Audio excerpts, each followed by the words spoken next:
Well, this looks pretty empty. Good, I guess. Oh, by the way, Savage Influence actually affects everyone. You can use it on any unit and it will make them fight harder, which just basically gives you more attack rating. Is it attack? Yeah, more attack rating. That's about it. Over here. Let's do it one more time to make sure everybody's healthy, squeaky clean. Hey, who's this prick? Oh great, we brought in a tree. And it's poisoned and it's dead. I love that. Poisoned dead tree. Oh, but it's not the only tree in existence. No, that would make things all too easy, of course. Well, who cares? Trees are pretty easy to chop once you have the necessary people to work with. But here we are, in the second ring of Minas Ithil, in the ruins. There aren't that many ruins compared to the likes of Asciliev, but you still have to be wary of that, because they tend to be quite annoying to navigate, as mentioned already. Hey, he's building a fucking tower. Don't.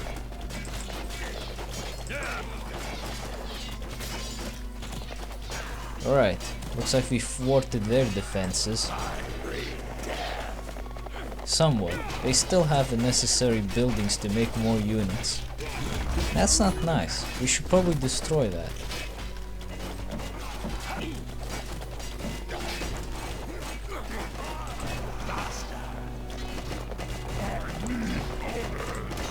Yeah, stop making things. Here we go. Now they cannot defeat us. We could make a bajillion of workers to try and beat the shit out of us, but that would take a lot of workers. Plus, I don't think that has ever worked in any situation ever in the history of gaming. I mean, seriously, workers, if they ever have the possibility of fighting, they usually don't fight back good enough to become a substitute.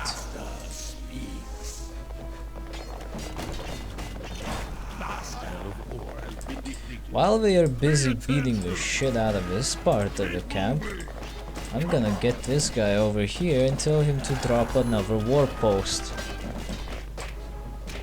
Where the hell did these guys come from?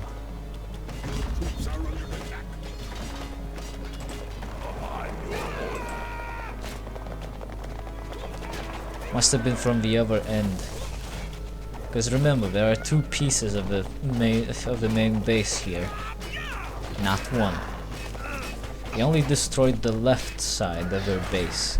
There's still the right side that's left. Right, everybody regroups. And now for a healing therapy session. With your host, Salim. The good guy narrator that turned evil. I still find that quite funny actually. Why is she voicing Salim? That's so weird. Okay, that takes care of that. In the middle there we will find a place of power known as the Monument of Narsil. It gives defensive armor bonus. Let's claim it. We could use it. Besides, these guys are losers anyway. Alright, now we have it. We get +1 armor to what we already have, which really makes us harder to kill. Well, in some cases, from what I can see, the Black Riders are getting their ass handed to them. What the hell? Oh great, the fucking Wraith barely survived that.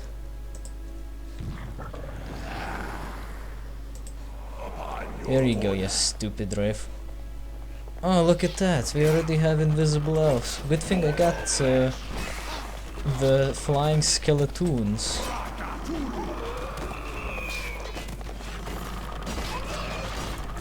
If you notice that the tower is shooting faster than usual, it's probably a good idea to destroy it. Ouch.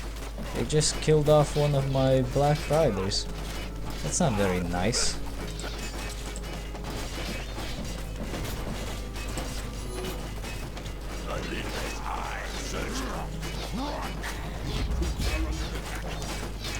Oh shit, they are under attack. I have a feeling that some of them aren't even doing anything. And in fact, they aren't. Sons of bitches. Let's destroy this goddamn tower. I had it with these goddamn towers on this goddamn city.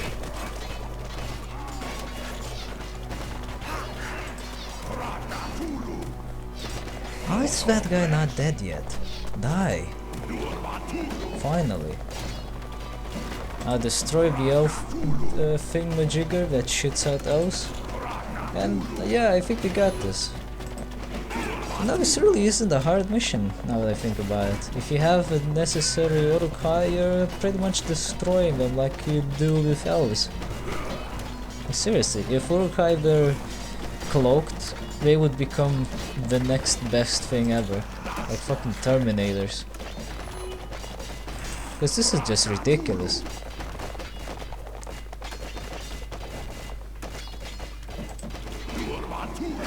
I always find it funny that you can destroy a castle with arrows.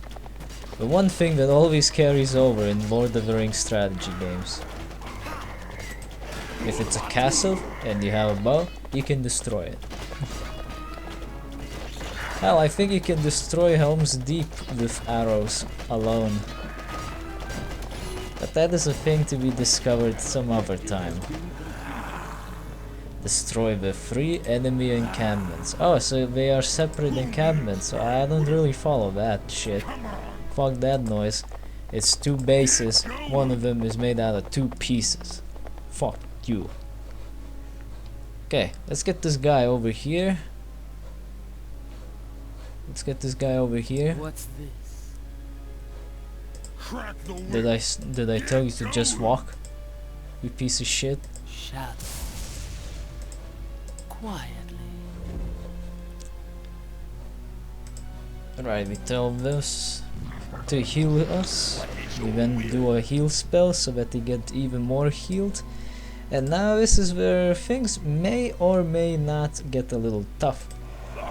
I say may or may not because usually it doesn't. Oh wow, look at all these trees. Oh no. Pull back a little. They have a lot of units over here for some reason. I like to know why is that.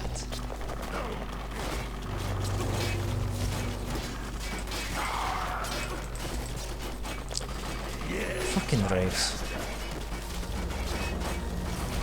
Well, whatever the reasons behind this overabundance is, it doesn't really matter because you can kill them off pretty easily.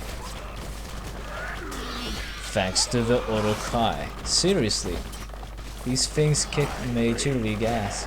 Is it just me or is everything going a bit faster than usual? I don't know.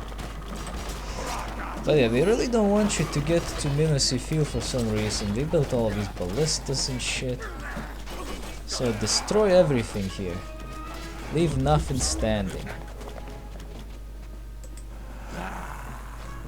Awesome. You don't have a lot of things left, but that doesn't matter because now you can see that there are some white flags around Minas Ithil. So what you gotta do is get your slave master dude here to put some war posts around these flags. Here's a flag over here. I suggest starting from here because it's easier that way.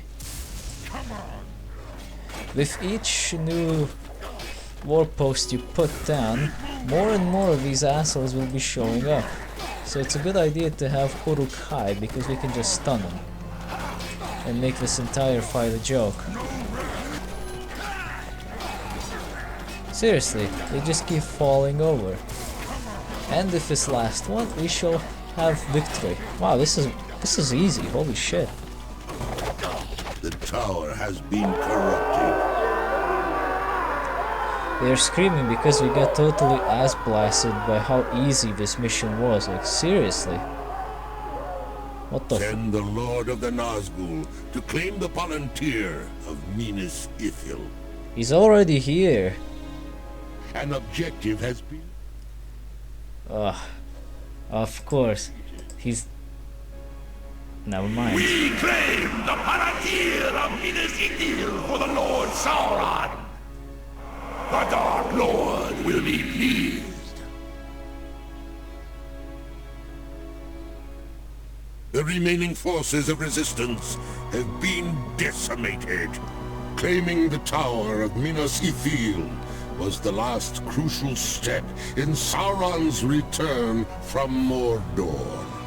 Now the lands are open before the Great Master. Congratulations. Lord Sauron's return is imminent. Minas Ithil, the fortress city that had been founded in the Second Age by Isildur, was crushed and occupied by the Lord of the Nazgul and his 8 Black Riders. With their triumph, it became known as Minas Morgul, the Tower of Sorcery. The Nazgul would make the tower their home for over 1,000 years, spreading far the shadow of the Dark Lord. So that was the sacking of Minas Ithil. And here are the credits. Ain't that some shit? Well, looks like that's it. The game is indeed over. What can I say? The end felt kinda rushed, actually. For this campaign, at least. The last 2 missions, they were practically the same. Nothing was different other than how it ended. Like the Morgul Road, or just destroy this base. That's it. And the sacking of Minas Ithil, I'll put some war posts and it should be okay. That's about all the difference. The rest is just destroy everything in your path. Now granted, playing as the evil guys, you kinda expect that to be a very important part of each mission, destroying everything and slaying them all. But still, it still kinda feels like the last 2 missions were rushed. Like they kinda run out of ideas what to do. Not that I can really complain at this point actually, cause at this point you kinda just wanna finish what you started. So maybe it wasn't a bad idea to rush. I don't know. That's up to you to decide. What I do know is one thing. That the game is finally over and we can finally move on to other stuff.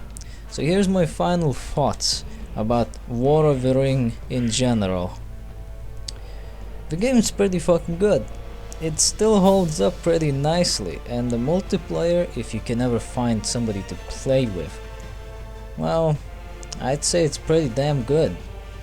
Of course, you're not gonna get to the point where you can play with anyone you want over the interbots, because thanks to GameSpy being game dead, it's kinda difficult to get a hold of people to play with now. Unless you use things like the Game Ranger or Tungle, you're not going to play any fucking multiplayer anytime soon. With that said, multiplayer can be a bit glitchy. We'll probably get to that eventually. One thing you need to keep an eye out for is that if you're trying to play on LAN mode with more than 2 people, including yourself, here's what you need to do. In case people are having difficulty joining and they say that either it takes forever to load to connect to the server or some other problem, try connecting at the same time. Like make a little countdown and then try to connect at the same time. I noticed that that works in fixing the problem. At least temporarily. It doesn't kick you out or anything. It's just an issue of connecting connecting to the server, because once there's 2 people in the server which can connect without any issues, the third one and so on and so forth will run into some weird issues. I don't know why it's like that. But yeah, multiplayer is definitely worth checking out.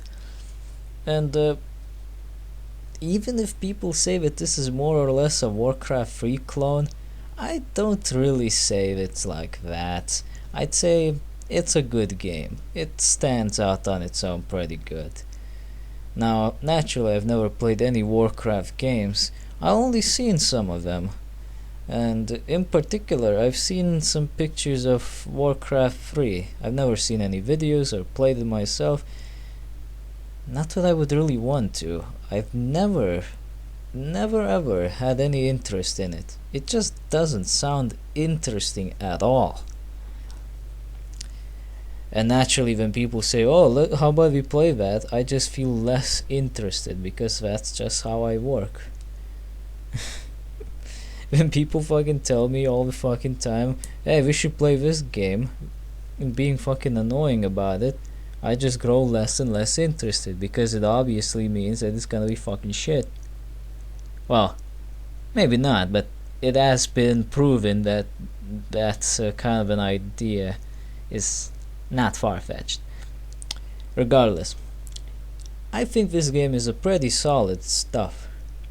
Pretty solid 9, if not a 10 out of 10. Personally, I think it's a 9 out of 10, because my 10 out of 10 is Ground Control 2. But if Ground Control 2 did not exist, this would definitely be my 10 out of 10. It's a good game, but it's definitely built for multiplayer rather for single player. Because single player, well, you can play all you want, but it's not the missions that you'll be playing the most, it's the skirmish battles. Because that is where all of the fun is at. Trying to beat the opponent in a regular skirmish battle. A lot of fun things can happen, and I'll see if I can get my friend Chiba to show up for one of these skirmish fights, to see if we can get something fun going, because there have been cases where bots have actually grown sentience, temporary sentience of course, and they attacked in a group, and we usually play against Smaugs, which are the hardest bots in the game and should not be taken lightly by beginners and even veterans of this game. And we play against 4 of them at all times.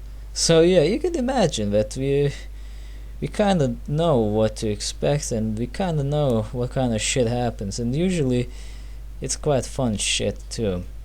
So I'll see what I can do about that. Anyway, before I completely lose my track, because not being able to sleep for a while kind of makes you have a hard time thinking straight, you know. I guess I know how it feels like to be an insomniac. It's not that I'm suffering from insomnia, I just don't feel tired at all, so I can't sleep.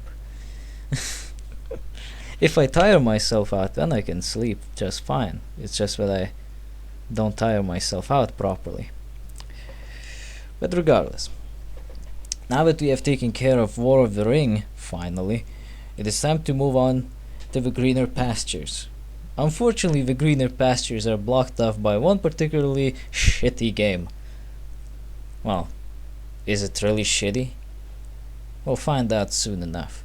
Next time for the strategy marathon, we will be tackling Empire Earth 2. See you then.